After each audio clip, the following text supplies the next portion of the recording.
Welcome to Currents Up Close. Spring is in the air, and that makes us think about getting outside to do some biking and walking.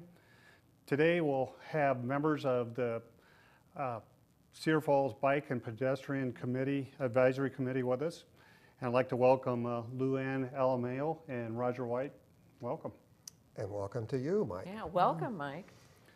Roger, can you tell us a bit about the committee, how it got started, and what its purpose and mission are? Sure. Well, it originally started with former Mayor Cruz back in somewhere around 2008, and it was called initially the Bicycle Task Force.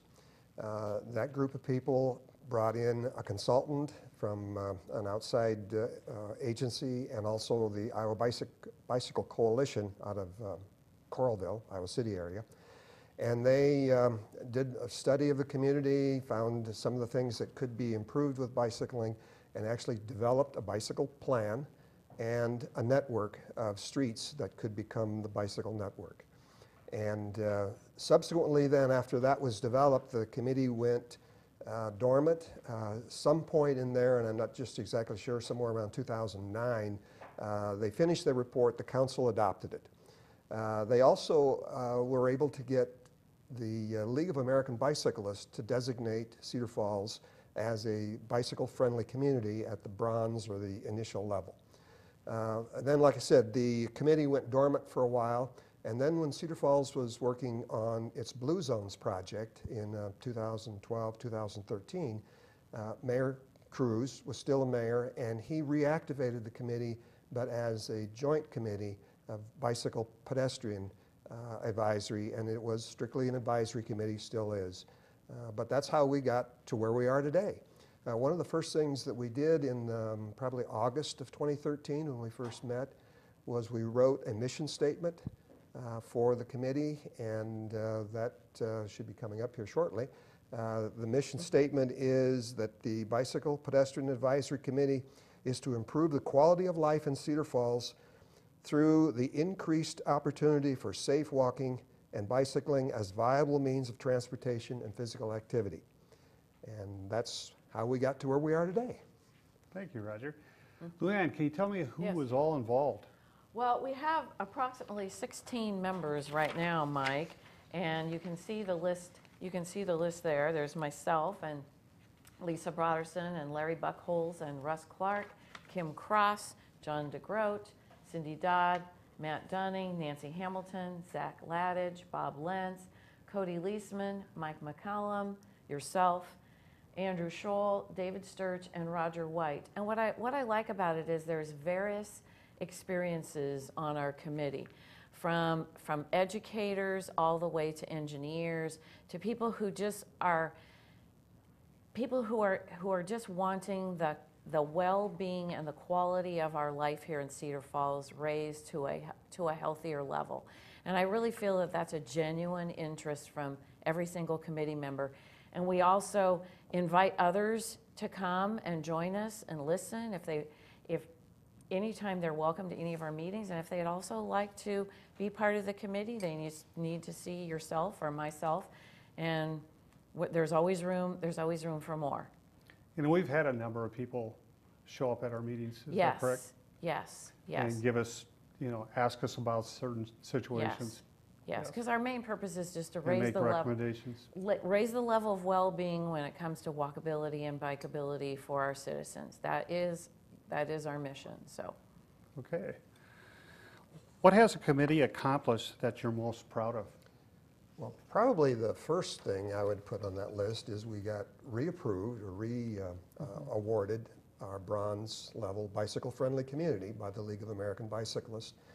We did the application a year ago, and last November, we were awarded, so we're good for 4 more years. We have several goals that we'd like to work on. One of them is to continue to be a bicycle-friendly community and increase that to a higher level, silver perhaps, or maybe even, let's dream big, gold, which it requires more bicycle accommodations in order to get there. Okay. What are we focusing on this year? Well, our goals for this year, first of all, we do a budget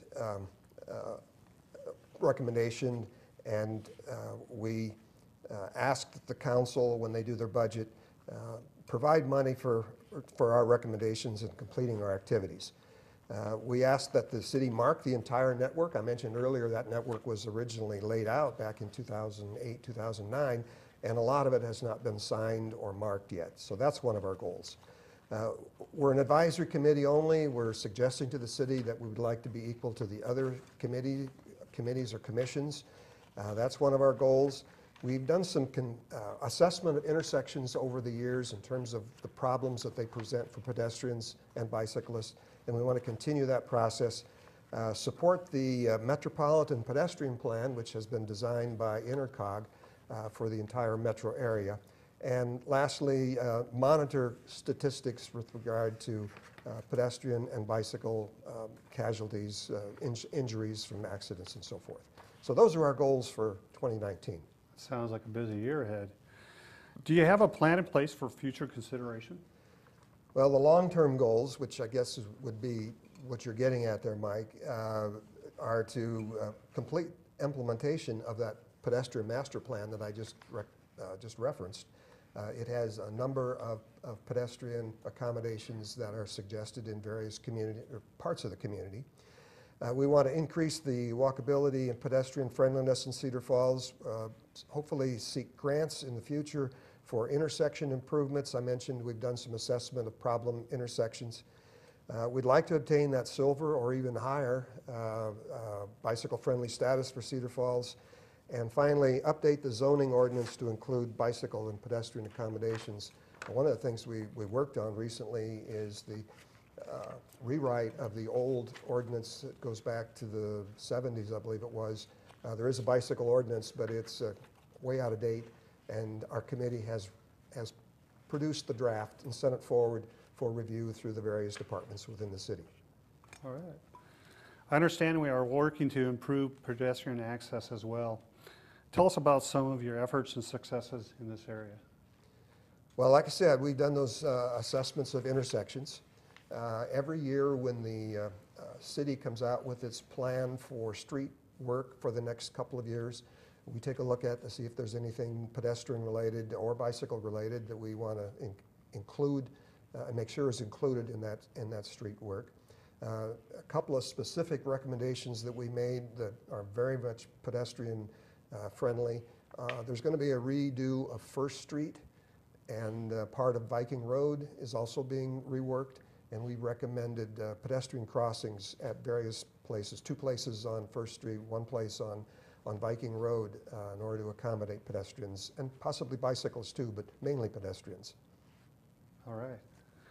Luann, I know you're highly motivated to contribute to the efforts of this committee because of your commitment to health and well-being, life satisfaction, and the environment.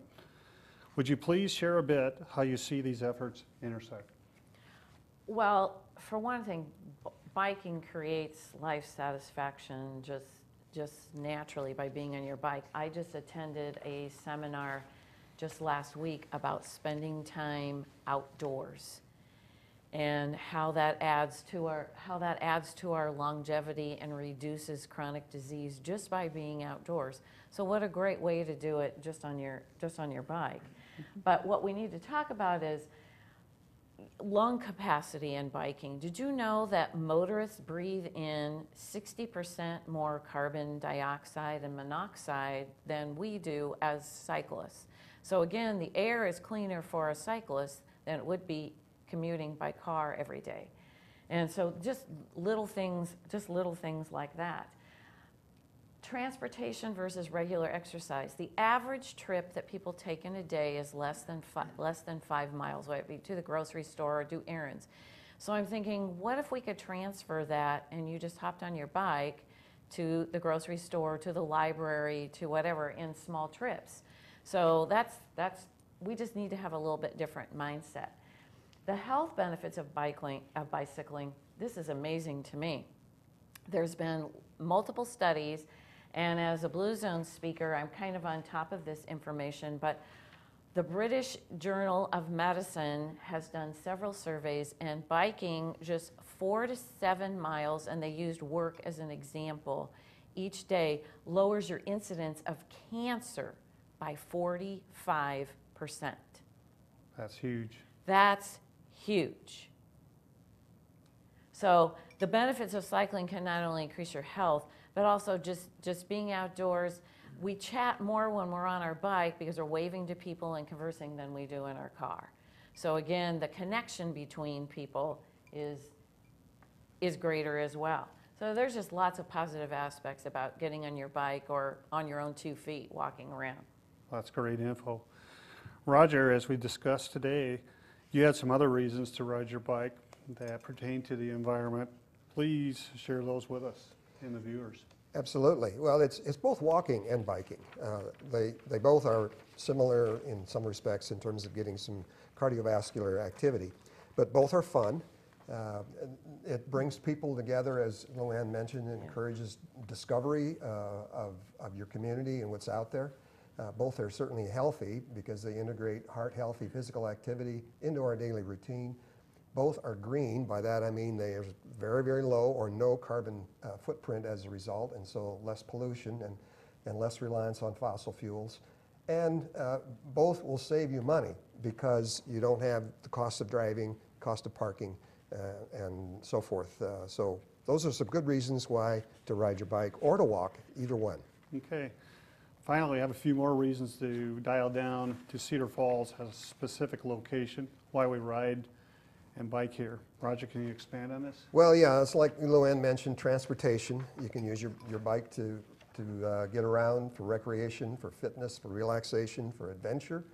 I see we have adventure twice there, socializing, convenience, exercise, environmental sustainability, to save money, to run errands, and just because it's fun. All are good reasons to get on your bike. Well, and I want to just add, it also disconnects you from your phone. When you're riding, you shouldn't be, and again, adding to that level of well-being again, it keeps you busy, your mind busy, active, cognitive ability is going as you're riding your bike, you're breathing in clean air. Yeah, it's marvelous. It's just fun. I understand the efforts of our local community and the collective efforts of the American League of Bicyclists is working. Luann, can you share about the growth of bicycle commuting in our area?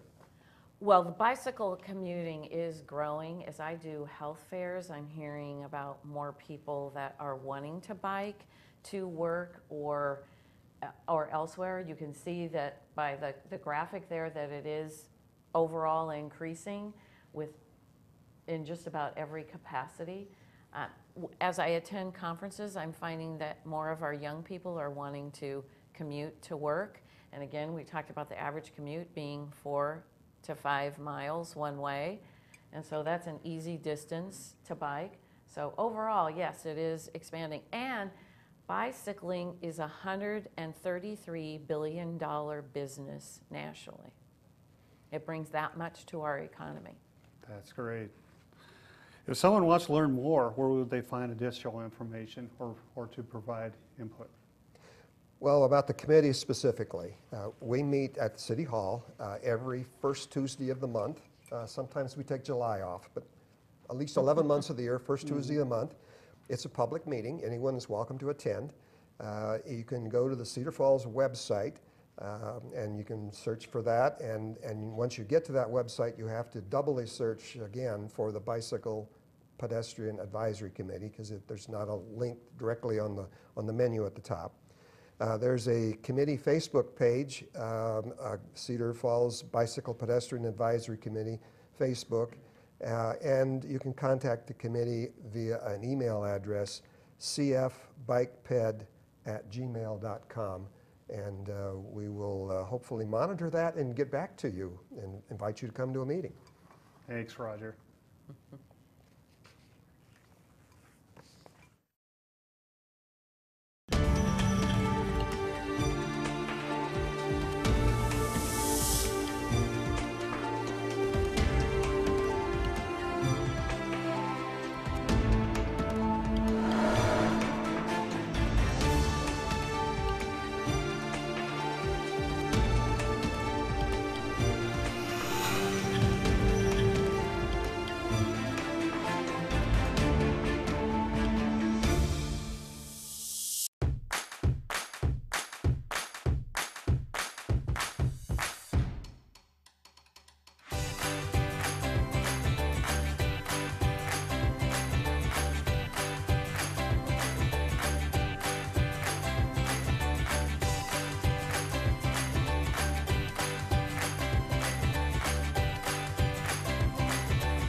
Welcome back to Currents Up Close. We have Roger White and Luann Alameo with us, and we're talking about biking today. Bike to Work Week is coming up. Does the committee have plans related to this? Oh, boy, do we have plans. Go ahead, Luann. Well, we're actually going to celebrate National Bike Month. So I think we have an activity for everybody and every age and every generation. And so what we decided to do, we're partnering up with the Cedar Falls Public Library, and we're going to have a series of events and presentations in conjunction with the library. And we're going to have on Wednesday, May 8th, is Bike to School Day. And so we'll be working with some of the schools and children and getting them to bike to school safely. And then we are going to have a presentation for Bike to Work Week on May 13th, and I believe that's the short trips one. There's going to be a series of speakers on that one. We also have a presentation on May 20th, which will include 10 reasons to love your bike. And so Eric Giddens and myself will be just talking about health benefits, the green aspect. So if you were ever thinking about just maybe getting on your bike, there's all kinds of we'll have all kinds of sites to talk to you about and reasons to get on that bike. And then on May 28th, I believe, is going to be bike repair and bike maintenance.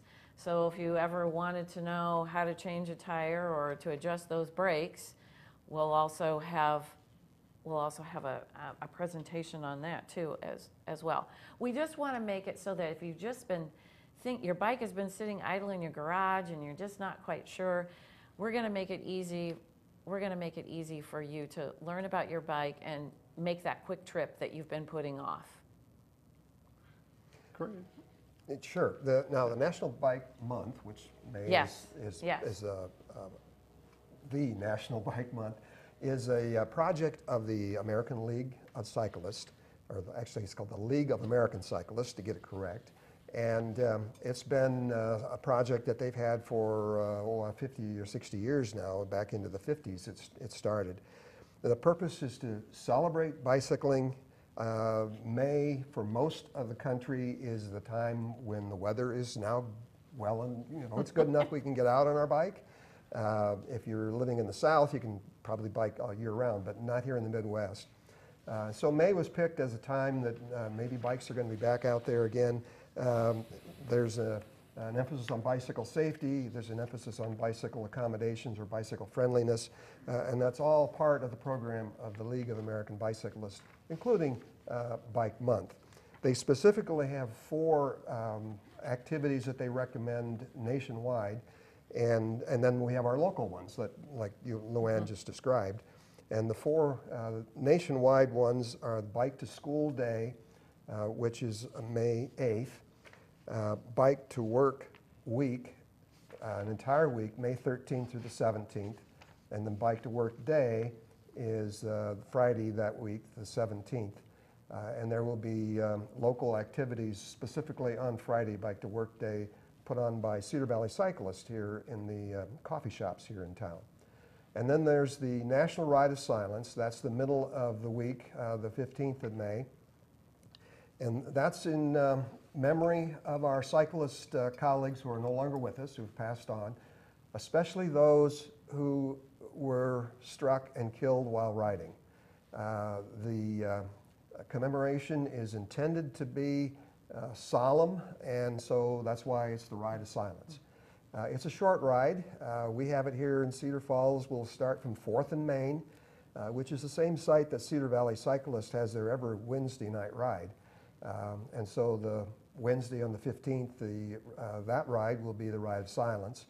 It's about 8 miles in length. It's fairly short in distance and in speed, because we go 10, maybe 12 miles per hour.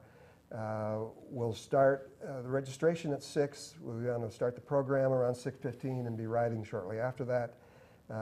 And the only thing that's required is there is a registration, and helmets are required for all riders.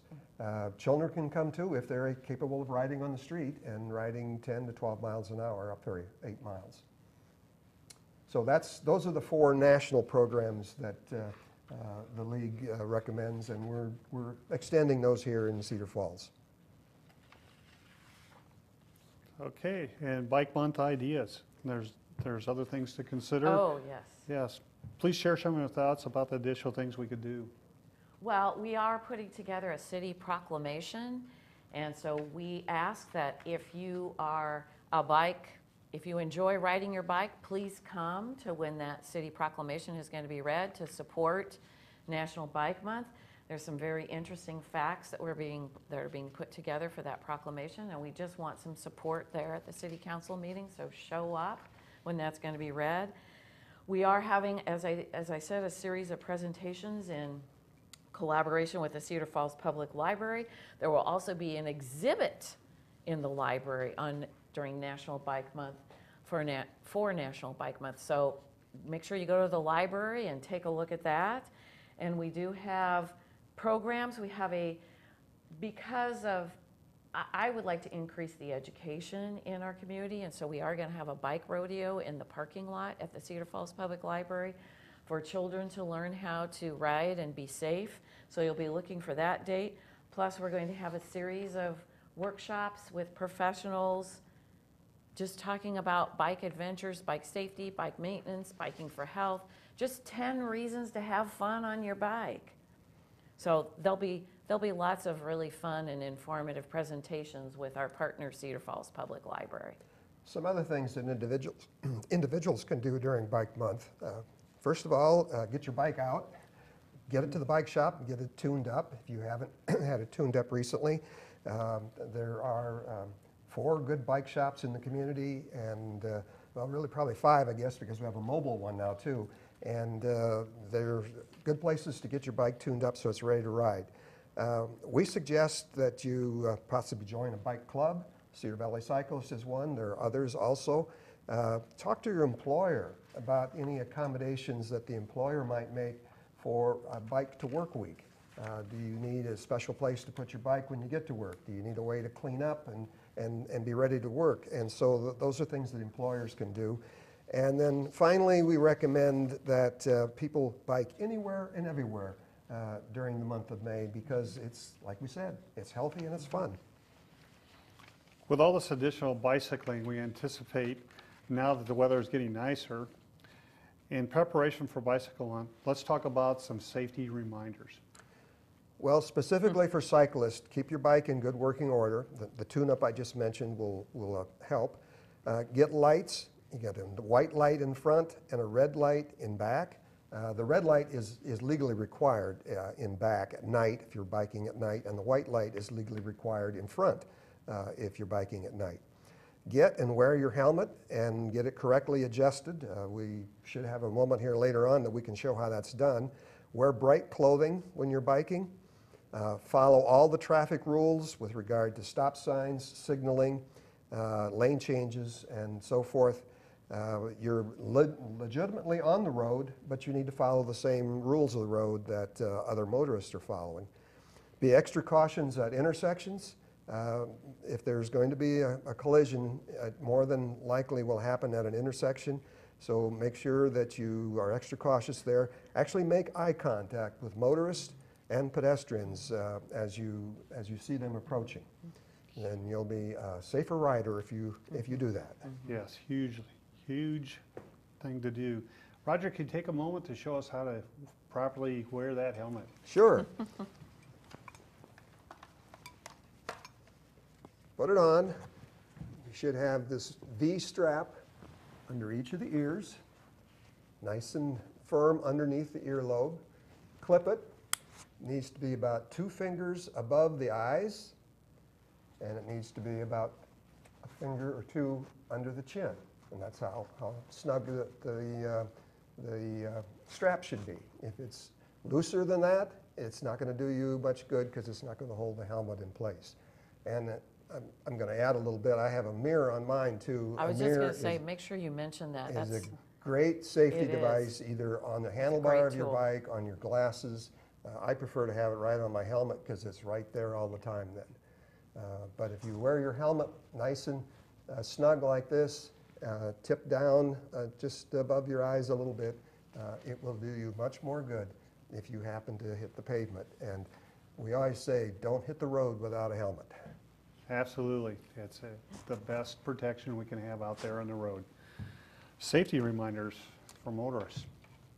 Well, motorists should be watching for bicyclists, of course, and pedestrians. They need to make sure they're driving the speed limit, pass in the adjoining lane, and the reason for that is don't crowd the cyclists. You never know when they're going to have to swerve because of a pothole or debris in the street. So you're going to need to give them the full lane when you pass. Of course, watch out for bicyclists in your path. When in doubt, yield to bicycles. Check for cyclists before opening your door if you're parking. Sometimes the bike lane is between the parking and the street, for example, on Clay Street. So make sure you look before you open that door. And avoid honking at cyclists, and it's illegal to throw anything at a cyclist when you're driving your automobile. So those are the safety reminders for motorists. And finally then for pedestrians, since we're interested in pedestrian safety also, stay alert at all times when you're out walking. Watch for walkers, dogs, bikes, and vehicles. Use the walkways or our multi-use trails. If you have to walk on the street because there isn't a walkway, stay to the far left on the shoulder. Cross at intersections or crosswalks only. Look always before stepping down into the street. Unplug your earbuds, excuse me, or turn off the sound while crossing the street, and obey the pedestrian lights when crossing. Make eye contact with motorists and cyclists. Great information. Are there any other upcoming events you want our viewers to be aware of? Yes, we'd love to talk about Pedal Fest, this is our 4th year. It's July 6th and 7th, and we have rides there. This is a free event. It's a complimentary free event that we have put together, a committee has put together. And so we have rides that are 3 miles long all the way to 80-some miles long, right, Roger? 65. 65. Okay, so there's some child-friendly rides, there's family-friendly rides.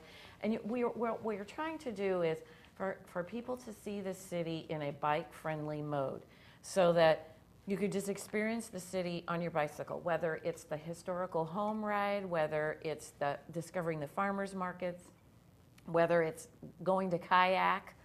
There are all types of rides for every style and type of rider. And so we really encourage it because it's a family-friendly, free event. July 6th and 7th. July 6th and 7th. Saturday and Sunday.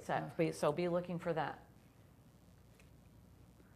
Well, that is great information, and I will be looking forward to that Pedal Fest and any other activities going on this summer.